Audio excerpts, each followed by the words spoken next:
From Hargeisa, Somaliland, this is CBA. Welcome to the news in brief with me, Abdillahi Hassan.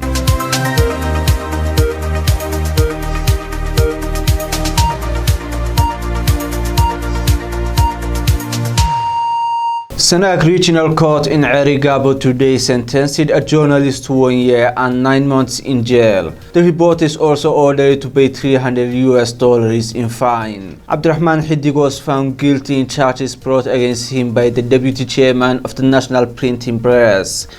Somaliland's Journalists Association Warka condemned the court ruling. In a statement published on their website, Warka said the sentence was unacceptable. The Journalists Association criticized lack of fair trial in the case, lack of formal charge sheet, and defense lawyers. Warka alleged that the court reached its decision in one session with the journalists' lawyers absent from the proceedings. This comes barely days after Malaysia Regional Court in Hargeisa sentenced the editor of local television station to 1 year in jail and 3 million Somaliland shillings in fine. The chairman of Somaliland's opposition party, Mr. Abdirahman Cirro, was involved in a car accident today. The vehicle of the chairman collided sideways with a truck in Hargeisa today.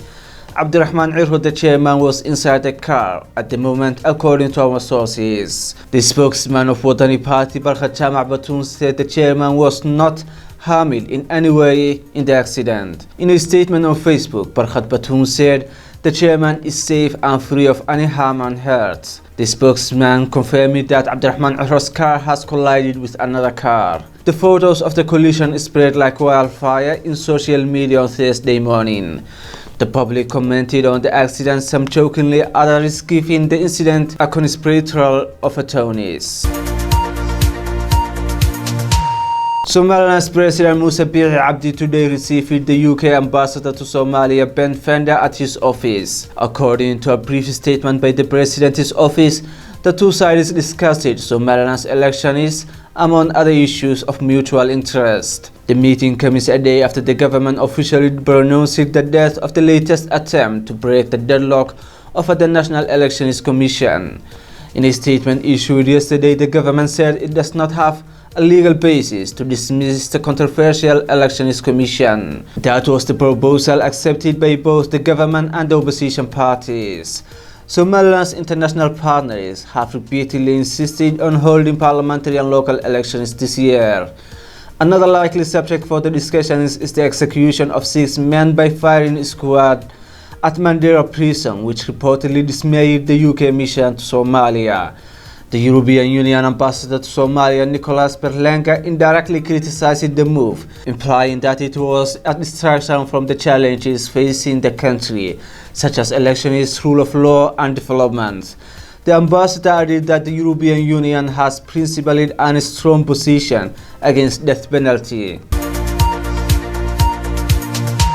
Commanders in the Somali National Army Danaba have claimed that they have killed explosives expert in Beledweyn district in Lower Shabelle region.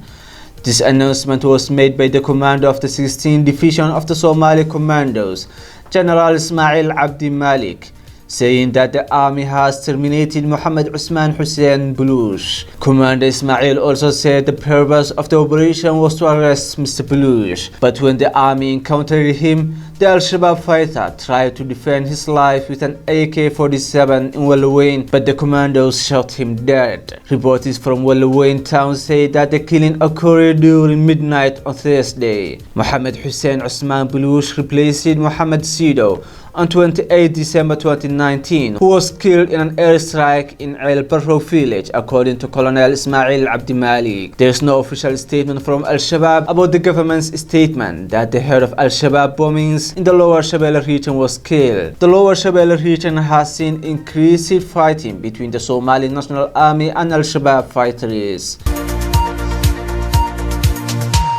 Officials from Egypt, Ethiopia, and Sudan say that they have reached a preliminary agreement aimed at clearing the way for the filling and operation of 5 billion dam project on the Nile River. The foreign ministries and water resources officials of the three countries concluded 3 days meeting in Washington on Wednesday, with the United States Treasury Secretary Stephen Mnuchin and World Bank President David Malpass. The discussions this week were aimed at developing the rules and guidelines that would mitigate drought conditions based on the natural flow of the Nile and water release rates from the dam's reservoir. In a joint statement, officials from the three countries said that they had agreed that the filling of the dam should be done in stages during the rainy season, which generally runs from July to August. The guidelines said that the filling of the reservoir could continue into September under certain conditions,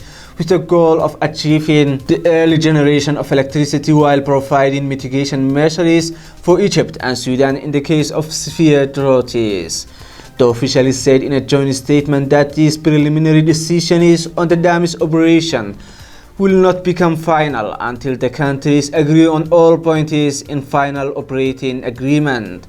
The countries plan to meet again in Washington on January 28, with the goal of reaching a final agreement on the dam's filling and operation. Thank you for watching us. That was our news in brief. Stay tuned for full and more detailed news coverage later tonight.